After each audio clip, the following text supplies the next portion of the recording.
Pai do Senhor para os irmãos, tudo bem?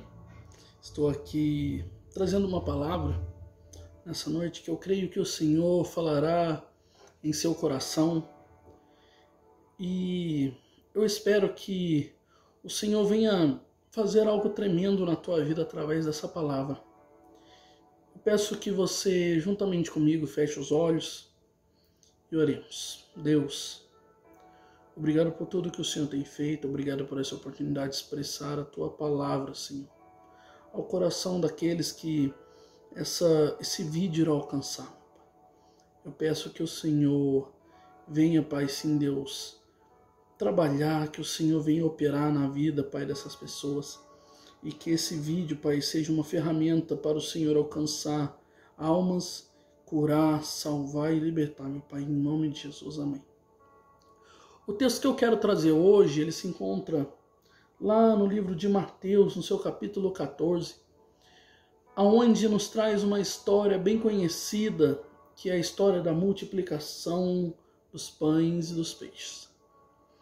A palavra ela começa nos dizendo, no seu capítulo 14, no versículo 13, que Jesus, ouvindo isso, retirou-se dali num barco para um lugar deserto e apartado. E sabendo o povo, seguiu a pé desde as cidades. Jesus, ouvindo isso, ouvindo o quê? Ouvindo sobre a morte de João Batista. Ele se retira dali num barco para um lugar deserto e apartado.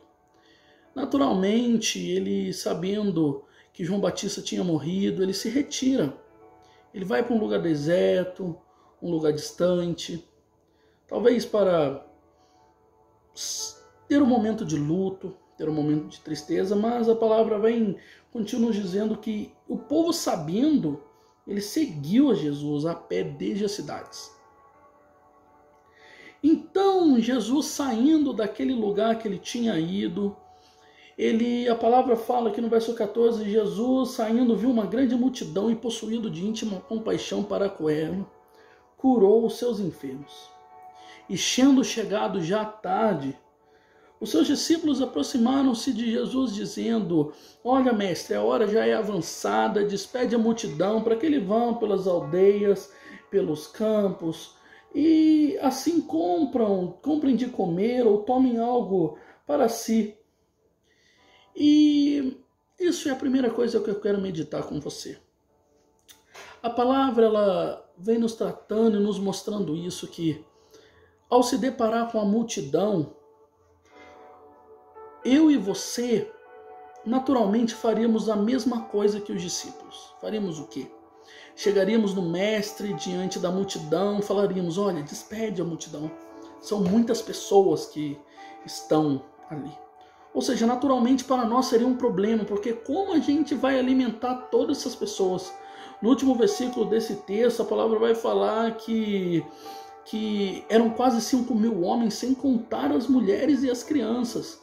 Então eram muitas pessoas. Então, naturalmente, ao se deparar com a multidão, nós vimos um problema. E esse problema era grande, porque não tinha o que dar de comer, não tinha o que alimentar.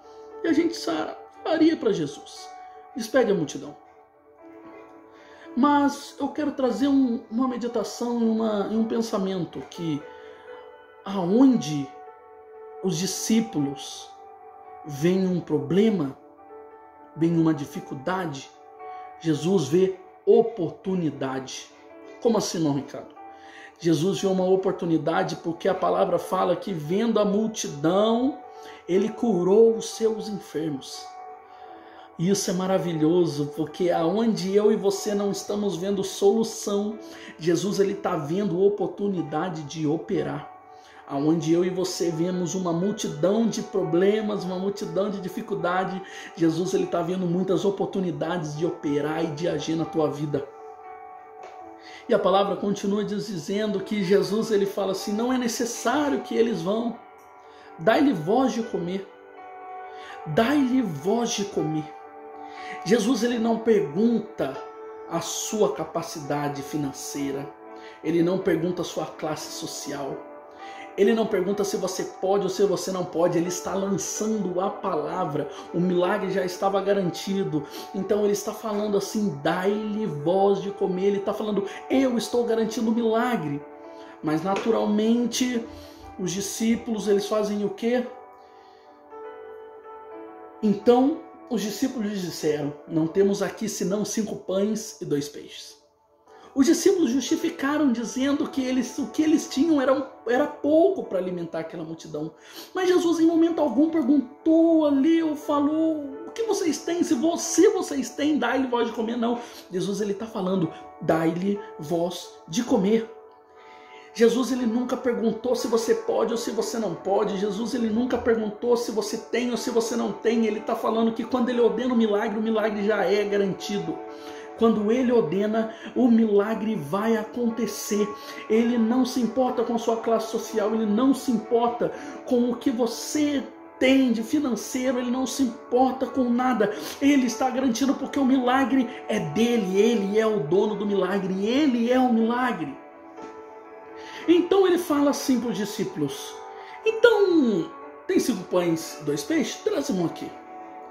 E a partir desse momento, o que você tem? Talvez o que você tenha no momento seja pouco. Talvez o que você tenha diante da multidão seja pouco. Mas Jesus está falando: mesmo o pouco que você tem, traz para mim. Mesmo o pouco que você tem, traz o que você tem para mim. Traz tudo o que você tem. Se não é nada, traz a sua vida. Traz, vem até mim. Então os discípulos trazem. Isso é maravilhoso. Jesus está falando para você, não sei aonde você está, o que você está passando, mas ele está falando: traz o que você tem. Traz o que você tem. Traz o que você tem. O que você tem? O que você tem no dia de hoje? O que você tem parece muito, parece pouco, mas eu não quero saber, eu quero que você traga. Porque o milagre, quem garante sou eu. Jesus está falando isso para nós. Então a palavra continua que Jesus toma os 5 pães e os 2 peixes, e a palavra fala: e tendo mandado que a multidão se assentasse, tomou os 5 pães e 2 peixes, e erguendo os olhos ao céu, os abençoou. E partindo os pães deu aos discípulos, e os discípulos à multidão, e comeram e todos saciaram-se. Isso é maravilhoso porque é Jesus nos mostrando em ser grato por aquilo que nós temos. Seja pouco, seja muito, mas seja grato. Se é pouco, seja grato pelo pouco, porque a multiplicação vai acontecer, porque Jesus é quem garante o milagre. Se é muito, glória a Deus por isso. Seja então agradecido ao Senhor por aquilo que Deus te deu e abençoe outros irmãos também. Seja grato sempre por tudo, porque a multiplicação acontece não ao trazer, mas sim ao agradecer, levantar os olhos aos céus e abençoar. Aleluia, Jesus. E a palavra continua nos dizendo que todos comeram e saciaram-se. É Jesus mostrando que ele vai dar a quantidade certa para que você se sacie. Ele vai trazer e não vai faltar nada. E a palavra diz que ainda sobraram 12 cestos cheios. E os que comeram foram quase 5.000 homens, sem contar mulheres e crianças. Jesus mostrando que ele garante a provisão, que ele garante o milagre e que todos aqueles que estão ali na sua volta vão ser abençoados também, através talvez da sua vida. Traz o pouco que você tem. Traz o pouco que você tem, porque Jesus vai te usar, Jesus vai usar o pouco para fazer muito na vida sua, na vida de outros. Então saiba que o dono do milagre é Jesus. Então traz o que tem, porque ele está pronto a receber e fazer o milagre na minha e na tua vida. Deus abençoe os irmãos.